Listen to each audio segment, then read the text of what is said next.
Je vous souhaite la bienvenue aujourd'hui à l'émission Les Actualités prophétiques. Nous sommes dans une 4e saison et nous avons filmé la plupart de ces émissions dans le pays même de la Bible, au pays d'Israël. Et aujourd'hui, nous allons parler concernant l'enlèvement de l'épouse de Christ du Nouveau Testament. Et pour ce faire, nous nous sommes rendus dans la vallée du Cédron, en Israël. La vallée du Cédron, c'est cette vallée qui sépare la montagne des Oliviers de la ville de Jérusalem, la vieille ville de Jérusalem. On sait que la montagne des Oliviers, bien sûr, au point de vue prophétique, c'est très important. C'est de cet endroit que le Seigneur Jésus-Christ est retourné au ciel après sa résurrection et après avoir vécu pendant 40 jours dans son corps glorieux avec ses disciples. Et c'est l'endroit même où il reviendra à la fin des 7 années de tribulation avec tous ses rachetés, afin d'établir son royaume sur la terre qui ne passera jamais. La vallée du Cédron est une vallée très importante également, puisque, comme nous allons le voir dans cette 4e saison, c'est là où aura lieu beaucoup d'événements prophétiques qui doivent se produire même après le retour du Seigneur Jésus-Christ sur cette terre, puisqu'en effet, lorsque le Seigneur posera son pied sur le sommet de la montagne des Oliviers, alors qu'il reviendra avec tous ses saints, le prophète Zacharie affirme que cette grande vallée sera agrandie. Il y aura une grande vallée qui sera formée, qui deviendra la vallée du jugement dernier, alors que toutes les nations qui auront survécu aux 7 années de tribulation seront rassemblées par les anges dans cette grande vallée-là, afin de subir le jugement des nations tel que nous le lisons dans l'Évangile de Matthieu et au 25e chapitre. C'est dans cet endroit également qu'aura lieu le couronnement du Seigneur Jésus-Christ, que nous verrons un peu plus tard dans d'autres émissions. Mais aujourd'hui, nous allons surtout parler de l'enlèvement de l'épouse de Christ du Nouveau Testament. Et bien sûr, c'est un sujet capital, un sujet central de la Bible, puisque la Bible débute par un mariage et la Bible se termine par un autre mariage. Dans le premier livre de la Bible, le livre de la Genèse, nous avons le premier mariage de l'humanité entre Adam et Ève, et à la toute fin, dans le livre de l'Apocalypse, on parle du dernier mariage, celui du Seigneur Jésus-Christ avec sa glorieuse épouse.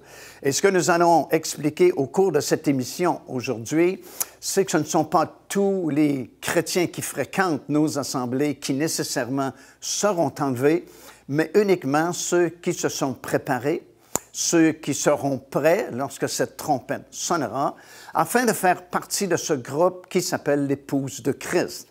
Voilà une autre grande vérité que nous allons partager avec vous aujourd'hui, c'est que tous les enfants de Dieu ne sont pas tous sur le même rang, si vous voulez, au niveau récompense, au niveau autorité, au niveau gloire même, puisque l'apôtre Paul dit que dans le monde à venir, nous aurons des gloires différentes, il y aura des autorités différentes parmi les rachetés.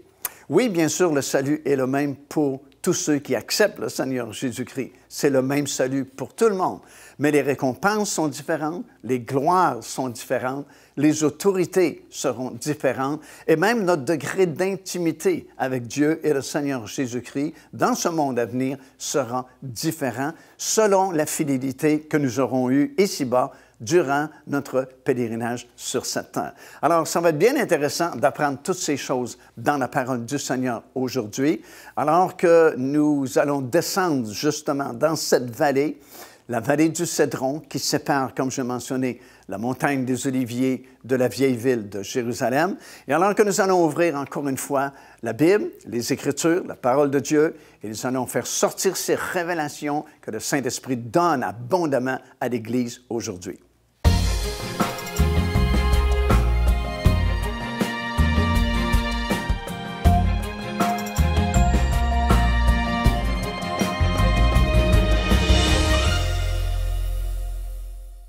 Alors que ce grand réveil de la fin des temps bat son plein et que cette grande moisson dont nous avons parlé arrive finalement dans l'Église du Seigneur Jésus-Christ, soudainement cette trompette sonnera et ceux qui se seront préparés monteront dans les airs à la rencontre du Seigneur. Et ce groupe s'appelle l'épouse de Christ du Nouveau Testament.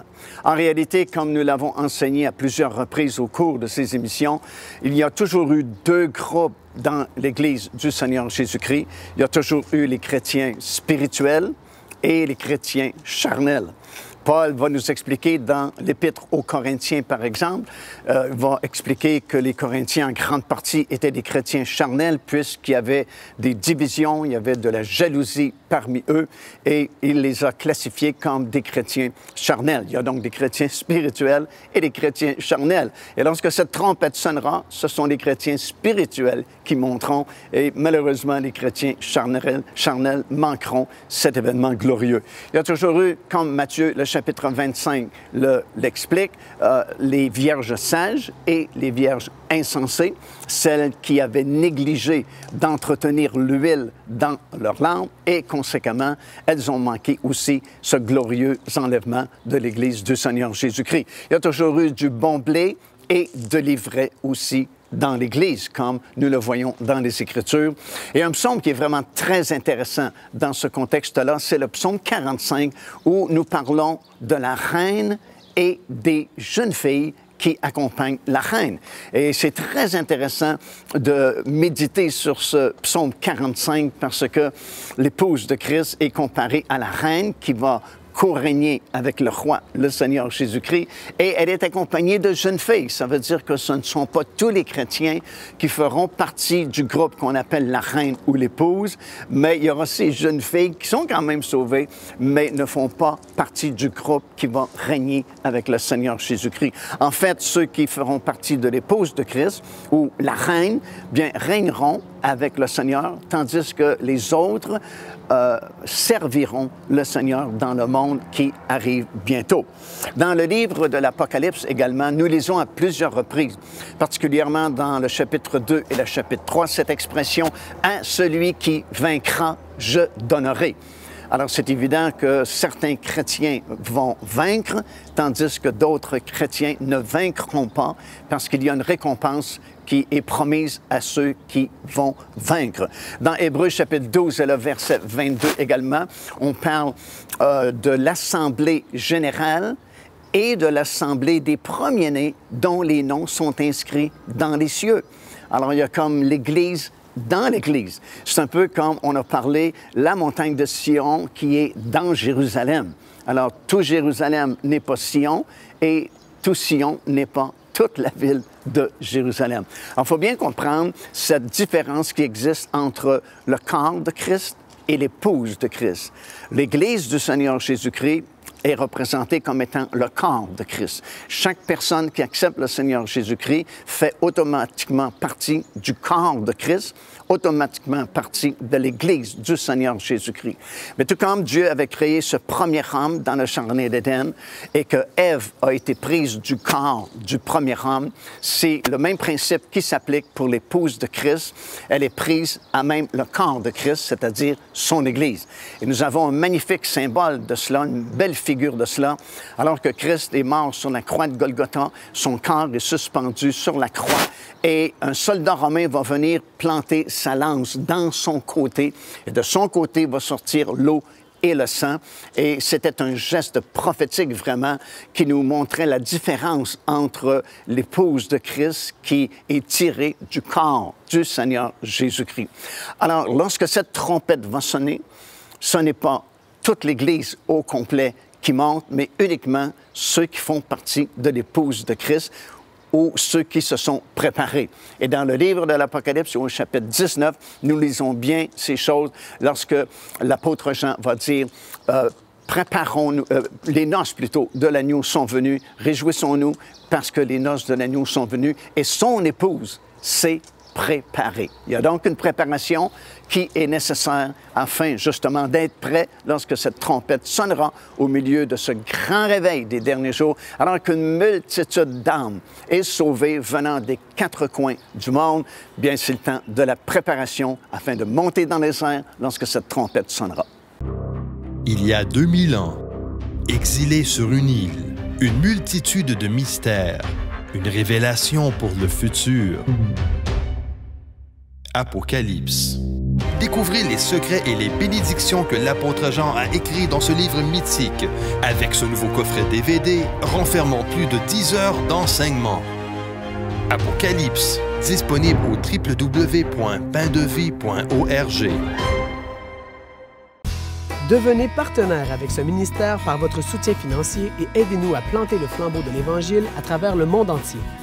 Vous recevrez un enseignement audio à tous les mois de la part de l'évangéliste Mario Massicotte, ainsi que notre bulletin de nouvelles prophétiques incluant des enseignements bibliques, des nouvelles du ministère et des commentaires sur les actualités prophétiques. Débutez dès aujourd'hui en visitant notre site web www.paindevie.org ou par courriel à info@paindevie.org ou en nous écrivant à Pain de Vie, casier postal 426 800, Square Victoria, Montréal, Québec, H4Z 1J7. Dans l'Épître de Paul aux Romains, dans le 5e chapitre et au verset 14, alors que nous parlons de la création du premier homme, il est écrit ceci: « Il n'était qu'une figure de celui qui devait venir. » Donc, lorsque Dieu a créé le premier homme, Adam, dans le Jardin d'Éden, ce n'était qu'une figure de celui qui devait venir, le deuxième homme, le Seigneur Jésus-Christ. Et la raison, bien sûr, est très simple à comprendre, c'est que ce premier homme, Dieu savait d'avance qu'il était pour faillir, et déjà il avait prévu la venue d'un deuxième homme qui sera appelé le dernier Adam, qui lui va réussir, et bien sûr son nom, c'est le Seigneur Jésus-Christ. Mais ce passage-là est vraiment très important puisqu'il nous rappelle que le premier homme n'était qu'une figure du Seigneur Jésus-Christ. Et tout ce qui s'est passé dans le Jardin d'Éden au moment où Dieu a créé le premier homme et la première femme, bien, c'est représentatif du Seigneur Jésus-Christ, qui est le deuxième homme, et de son épouse qui sera prise en même le corps du Seigneur Jésus-Christ, tout comme Ève a été prise du corps du premier Adam. En réalité, lorsque Dieu a créé le premier homme, bien sûr, il savait d'avance qu'il était pour faillir et d'avance, il avait prévu la venue d'un deuxième homme, le Seigneur Jésus-Christ. Et lorsqu'il a créé la femme, il n'a pas créé la femme de la même façon qu'il a créé l'homme. L'homme a été créé de la poussière de la terre, mais pour la création de la femme, il fut nécessaire que Dieu puisse faire sombrer Adam dans un profond sommeil. Il a percé son côté et de son côté, il a créé Ève, la première femme. Et c'est une image de ce qui devait se produire à la fin des temps lorsque le deuxième homme viendra et il sera crucifié sur la croix de Golgotha. Dieu va permettre qu'un soldat romain, sans doute que le soldat romain ne réalisait pas l'importance du geste qu'il était pour faire, mais il a pris sa lance et il a percé le côté du corps du Seigneur Jésus-Christ, et de son côté est sorti l'eau et le sang, son glorieuse épouse ou sa glorieuse Église, comme vous le désirez. Mais l'important, c'est de réaliser qu'il y a une différence entre le corps et l'épouse, et nous réalisons qu'à partir du tout début dans le Jardin d'Éden, il était question d'un premier mariage, et que la Bible se termine par un autre mariage, le mariage de sa glorieuse épouse avec le Seigneur Jésus-Christ, bien sûr. Et tout au long de la Bible, entre le premier livre, le livre de la Genèse, et le dernier livre, le livre de l'Apocalypse, c'est vraiment une relation d'amour, et tous ces livres-là, tous ces nombreux livres-là, doivent être mieux compris dans ce contexte du mariage de l'épouse avec son glorieuse épouse, le Seigneur Jésus-Christ. Et si nous méditons la parole de Dieu dans cette perspective-là, bien, nous allons découvrir plusieurs indices qui nous sont donnés tout au long de la Bible qui nous aident à mieux comprendre, si vous voulez, ce grand phénomène que Dieu a fait pour nous. Par exemple, dans Genèse, le chapitre 22, nous avons l'histoire d'Abraham qui a voulu envoyer son plus fidèle serviteur dans son pays afin de chercher une épouse pour son fils Isaac.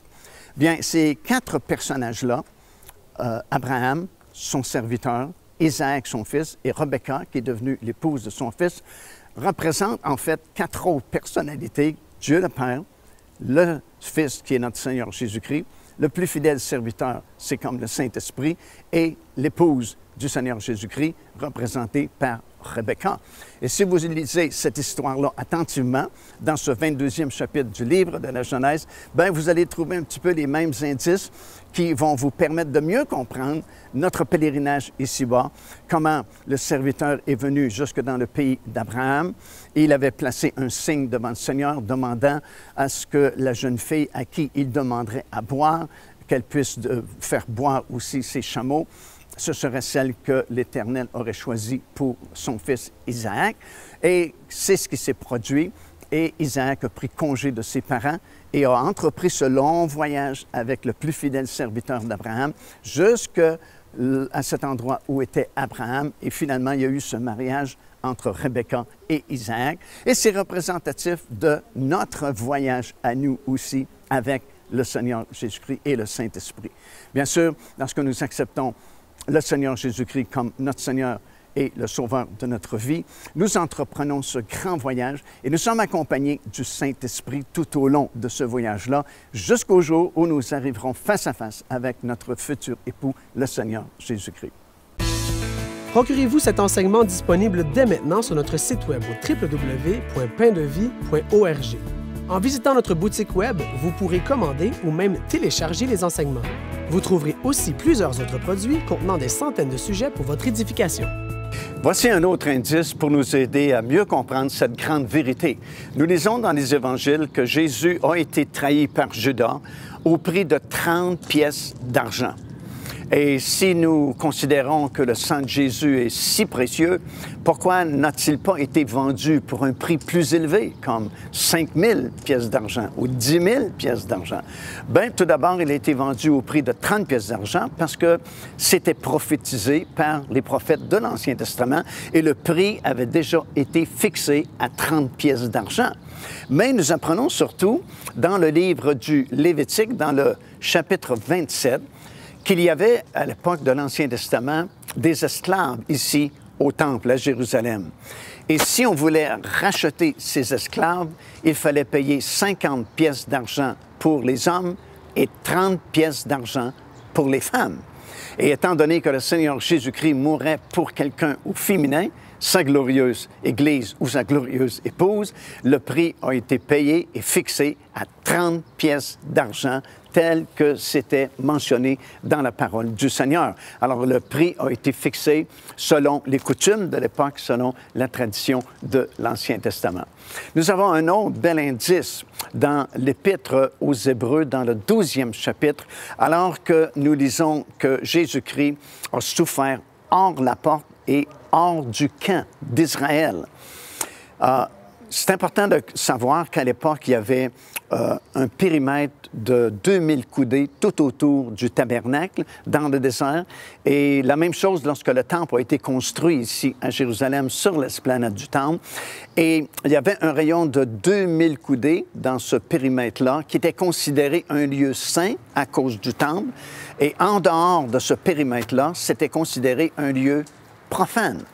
À l'intérieur de ce périmètre-là, c'était considéré le camp d'Israël, et à l'extérieur de ce périmètre-là de 2000 coudées, c'était considéré hors du camp.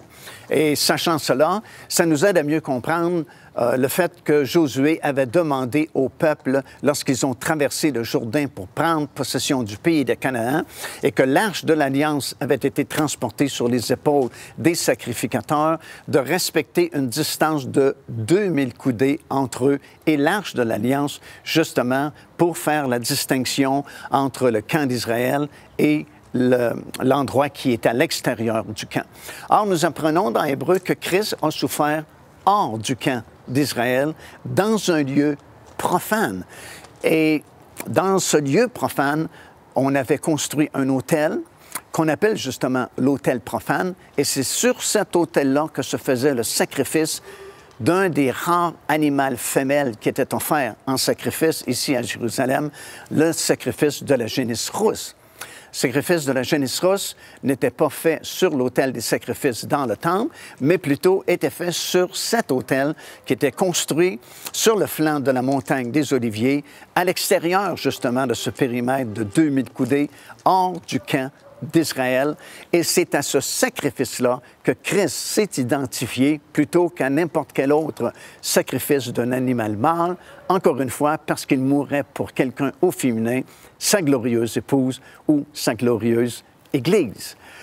Nous avons également un principe qui a été établi par Dieu dans l'Ancien Testament, dans le livre du Lévitique, le chapitre 23 et au verset 20.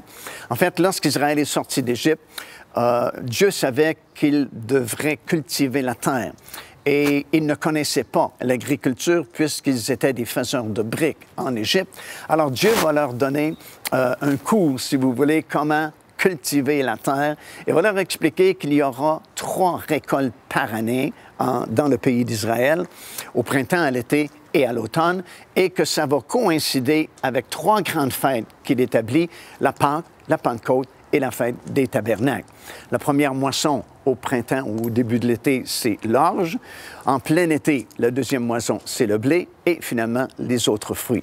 Et il va établir ce principe dans Lévitique chapitre 23 et le verset 10, qu'on ne peut moissonner son champ sans d'abord prélever les prémices et les apporter ici au temple à Jérusalem. Le sacrificateur va agiter la gerbe devant l'Éternel afin qu'elle soit agréée. Et lorsque Dieu va agréer les prémices, alors et alors seulement, on peut moissonner le reste du champ. Alors, c'est encore une fois une figure qui nous démontre la différence entre les prémices, l'épouse de Christ, et le reste du champ, les autres rachetés. Joignez-vous à nous afin de célébrer le Seigneur et entendre le message de la parole de Dieu par l'évangéliste Mario Massicotte. Venez recevoir ce que Dieu a préparé pour vous. Visitez notre site web www.paindevie.org afin de connaître notre itinéraire. Nous serions très heureux de vous rencontrer et de vivre des moments forts avec le Seigneur.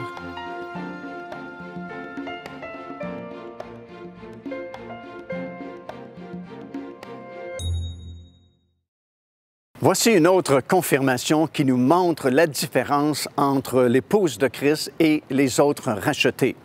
L'apôtre Paul va enseigner dans 1 Corinthiens, le chapitre 15 et à compter du verset 32, alors qu'il va affirmer que oui, tous nous allons ressusciter, mais il ajoute « mais chacun en son rang ». Ça veut donc dire que tous les enfants de Dieu ne ressusciteront pas tous en même temps, mais il y a des rangs différents qui composent ce que la Bible appelle la première résurrection ou encore la résurrection des justes. Il y a 2 résurrections, celle des justes et celle des injustes. Celle des injustes va se produire qu'à la fin du règne de 1000 ans, alors que le firmament va se dérouler comme un livre et que la terre va s'enfuir afin d'être purifiée par le feu et qu'un grand trône blanc va être comme suspendu là-haut dans le vide. La Bible dit alors que tous les autres morts, en fait, tous ceux qui n'ont pas été ressuscités dans la première résurrection, alors vont revenir à la vie, vont comparaître devant le jugement du grand trône blanc pour être jugés. Et malheureusement, leur destination éternelle, c'est l'étang de feu. Mais la première résurrection, elle, ne se fait pas d'un seul coup. Comme Paul l'enseigne dans 1 Corinthiens, le 15e chapitre, nous allons tous ressusciter, mais chacun en son rang. Donc, la première résurrection s'échelonne sur une longue, très longue période de temps, puisqu'elle est déjà commencée depuis plus de 2000 ans maintenant par la résurrection du Seigneur Jésus-Christ lui-même, parce qu'il doit toujours être le premier en tous, et elle se terminera par le 7e et dernier rang, alors que le Seigneur Jésus-Christ reviendra sur cette terre à la fin des 7 années de tribulation. Nous lisons dans Apocalypse, le 20e chapitre, Jean dit « Je vis les âmes de ceux qui avaient été décapités à cause du témoignage de Jésus au début de la période des 7 années de tribulation. Ils revinrent à la vie et régnèrent avec Christ pendant 1000 ans. » Ça, c'est le 7e et dernier rang de la première résurrection. Et à ce moment-là, la résurrection des justes est complète. tous les enfants de Dieu, tous les justes, tous les rachetés de l'Éternel seront désormais ressuscités à ce moment-là. Alors, ça nous montre la différence, bien sûr, entre l'épouse de Christ et la grande foule. L'épouse occupe un autre rang parmi ces 7 rangs-là de la première résurrection, tandis que les autres rachetés qui ne font pas partie de l'épouse de Christ occupent un autre rang de cette première résurrection. Puis on a un autre indice également, les vêtements sont différents. Par exemple, lorsqu'on parle du vêtement du Seigneur Jésus-Christ, ressuscité, le mot grec utilisé, c'est poderes, qui est le mot utilisé toujours pour le vêtement du souverain sacrificateur. Parce qu'après sa résurrection, bien sûr, Jésus-Christ est entré dans ce deuxième grand ministère, celui de souverain sacrificateur. Mais lorsque nous parlons de l'épouse de Christ et le vêtement qu'elle portera, le mot grec, c'est imation, qui signifie un fin lin, éclatant, pur, avec des tissus d'or sur ce vêtement-là et de la broderie. Alors, un vêtement vraiment royal, spécial pour ceux qui font partie de l'épouse de Christ. Et pour les autres rachetés, le mot grec qui est utilisé, c'est le mot stolé, qui signifie tout simplement une robe blanche, une simple robe blanche. Alors, vous voyez déjà, les vêtements sont différents selon les rangs qu'occuperont les rachetés de l'Éternel. Vous voyez aussi une différence parce que tous ceux qui font partie de l'épouse de Christ sont toujours chiffrés comme les 4 êtres vivants, les 24 anciens, les 144 000 Juifs qui représentent les prémices de la dernière génération en Israël, tandis que ceux qui ne feront pas partie de ce groupe-là qu'on appelle l'épouse de Christ, ben ils ne sont pas chiffrés. C'est une grande foule, comme nous lisons dans le chapitre 7 du livre de l'Apocalypse, innombrable, comme dit l'apôtre Jean. Il n'y a pas un chiffre précis qui a été mentionné parce que c'est une foule innombrable, tandis que ceux qui font partie de l'épouse de Christ sont toujours représentés comme des groupes avec des chiffres. Ils sont chiffrés parce que l'accès est restreint, tandis que le reste du champ, ben, c'est la totalité des autres rachetés qui ne font pas partie du groupe qui s'appelle l'épouse du Seigneur Jésus-Christ. Alors, tous ces indices-là nous confirment le fait qu'il y a une distinction entre l'épouse de Christ et les autres rachetés de l'Éternel. Car Dieu a tant aimé le monde qu'il a donné son Fils unique, afin que quiconque croit en lui ne périsse point, mais qu'il ait la vie éternelle. Téléchargez gratuitement l'enseignement « Le salut, c'est quoi ?» en visitant notre site web www.paindevie.org et recevez la grâce merveilleuse que Dieu vous offre. Ici l'évangéliste Mario Massicotte qui vous invite à vous inscrire à notre lettre de nouvelles électronique. Et pour ce faire, il suffit de visiter notre site web au www.paindevie.org et tout en haut à la droite de votre écran, vous allez voir cet onglet sur lequel vous cliquez et vous vous inscrivez tout simplement. Ça vous permettra de recevoir des nouvelles du ministère de Pain de Vie et en même temps recevoir le bon enseignement de la parole de Dieu. Faites-le donc aujourd'hui même.